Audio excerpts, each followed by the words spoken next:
Hi, welcome back to this week's podcast on Beyond the Comfort Zone, hosted by Jenna and Ella. Today we are here with Liz Forkin Bohannon. Liz, if you could just start by telling us a little bit about yourself, that would be great. Yes, absolutely. Hi, my name is Liz. I'm a wife and a mom and a journalist gone entrepreneur.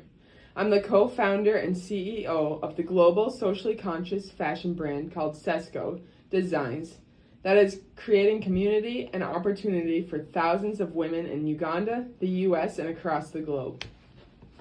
Well, it's really nice to get to know you. Personally, I have read through this whole book and it was really good. But for those people who don't know, could you maybe give us a little bit of a summary of your book? Yeah, absolutely. I wrote the book, The Beginners Pluck, which is kind of a motivational self-help book to really encourage the upcoming generations to embrace the gifts of courage, persistence, and adaptability in order to explore new interests in their own lives to better our society. When I wrote this book, I really wanted to emphasize and encourage my readers to embrace their beginner's pluck. I wanted these young men and women to not be afraid to raise questions. I wanted them to find a sense of passion and determination in what they do. And I desperately wanted them to be willing to take that risk in the treacherous, uncharted waters of life. I shared with my readers my personal story because I too was once in their shoes. I was lost, unsure, and afraid. So throughout this book, through many of my own personal experiences, I pour out my own advice, as well as a supportive hand to my audience, to take that first step towards their interests and goals, even when it seems daunting. Wow, that's amazing. So the title of your book is Beginner's Pluck. Could you maybe define what pluck means? Yes, of course. In my book, I speak a lot about the term pluck. And honestly, my best definition of this peculiar word would be spirited and determined courage. Other words for pluck would be bravery, courage, and even fearlessness. But what I mean by that is that it goes off of beginner's luck. But I think those words are taken too harshly. Essentially, I use pluck as a word to help my readers understand that it is perfectly fine to mess up, to stumble along the way in order to find what their passion is. I really like that. But now that we got the title down, what are the main principles of this book? Yeah, that's a great question, actually. So I have 14 chapters in this book that summarize my principles. I really wanted this book to be manageable for readers to understand. So I break these principles of the beginner's pluck down for you. Own your average. Stop trying to find your passion. Dream small. Choose curiosity over criticism. Be on assignment in your own life. Find and replace. Surprise yourself. Get your steps in. Get hooked on making and keeping promises. Be good with good enough. Stop, drop, and wow. Dream to attract your team. Don't hide from the shadows. And walk one another home. Yeah, I think that's really great how you split up the book. You touched on the word wow. What do you mean by that? That's actually funny you ask. I love the word wow. Something about it just seems so powerful. I would whisper wow when I envision a celebration of something good happening or a great idea to feel more confident about my ideas and dreams. This wow exercise lets your mind and soul go to a place where there are no limits, no expectations, and no barriers. What would it look like, feel like, and taste like if you fully stepped into what God called you to do and He totally showed off? That place where all you can say is, wow, God. Wow. Sounds like I need to implement that into my own life. That is powerful. I like it. How do you hope your book will impact other readers? Honestly, I hope that after reading, that the reader will use these principles of a beginner's mind to achieve any goal. Shake yourself out of the analysis paralysis. Be inspired to go beyond dreaming and start doing and focus on creating your passion rather than waiting for your passion to find you. Ooh, I like that.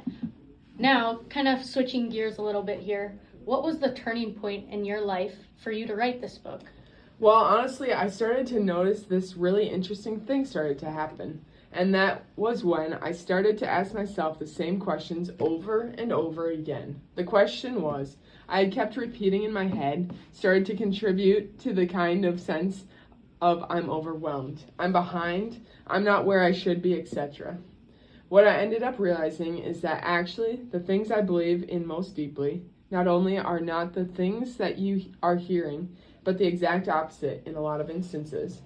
So then I just looked through this lens and teased out some of the most important principles of building a life of purpose, passion, and impact.